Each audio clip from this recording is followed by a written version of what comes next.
এদিকে রংপুর, হবিগঞ্জ, মৌলভীবাজার, কুড়িগ্রাম সহ দেশের বেশ কয়েকটি জেলায় বেড়েই চলছে নদ নদীর পানি, সাথে তীব্র হচ্ছে ভাঙন। এভাবে পানি বৃদ্ধি অব্যাহত থাকলে এসব নদ নদীর পানীয় বিপদ সীমা ছাড়িয়ে যেতে পারে বলে আশঙ্কা করা হচ্ছে। প্রতিনিধিদের পাঠানো তথ্য ছবি নিয়ে জানাচ্ছেন তামান্না জেনিফার।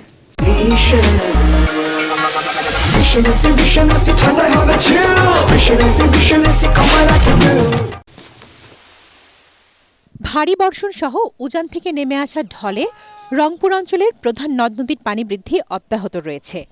এরই মধ্যে ডালিয়া ও কাউনিয়া পয়েন্টে তিস্তা নদীর পানি বিপদসীমা অতিক্রম করছে। পরিস্থিতি স্বাভাবিক রাখতে ব্যারেজের ৪৪টি গেট খুলে দেওয়া হয়েছে বলে জানায় রংপুর পানি উন্নয়ন বোর্ড। প্রতিরোধমূলক ব্যবস্থা না নেয় ভাঙন কবলিত পরিবারগুলোর অনেকেই সরিয়ে নিচ্ছেন বসতি।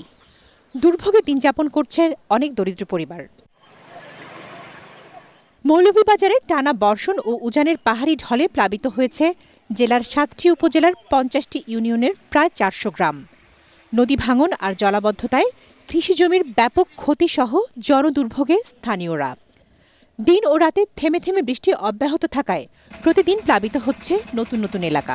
তারা বাঁধ দিতে পারতো, এই বাঁধ না দেওয়ার কারণে এখন কত মানুষ বিভ্রান্তি হচ্ছে। খাবার খাদ্য বিনিময়ে আমরা কোনো কিছু পাই নাই সরকার থেকে কিংবা কোনো কমিটির থেকে। স্কুল, কলেজ, মাদ্রাসা, ফসলি জমিন অনেক কিছু নষ্ট হয়ে গেছে। আমরা আজকে ৩-৪ দিন ধরে কোনো খাদ্য ভিন্ন কিছু পাইছি না, কিন্তু টিএনও স্যারে আমরা ৪ কেজি চাল দিচ্ছেন। হবিগঞ্জে খোয়াই নদীর সদর উপজেলার ৩টি স্থানে বাঁধ ভেঙে তলিয়ে গেছে এলাকা। এতে 3টি উপজেলায় প্রায় 25টি গ্রাম হয়ে পড়েছে পানিবন্দী।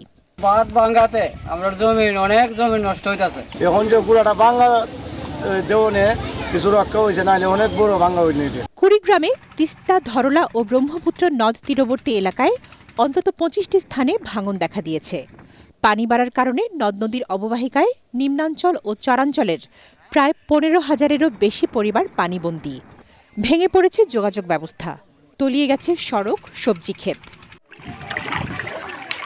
এদিকে গত 2 দিন যাবৎ বৃষ্টিপাত ও পাহাড়ি ঢল না থাকায় নেত্রকোনায় নদ নদীর পানি হ্রাস পেতে শুরু করেছে। ফলে নতুন করে কোনো গ্রাম বা লোকালয় প্লাবিত হয়নি বলে জানিয়েছেন উপজেলা নির্বাহী কর্মকর্তা। তামান্না জেনিফার, এটিএন বাংলা।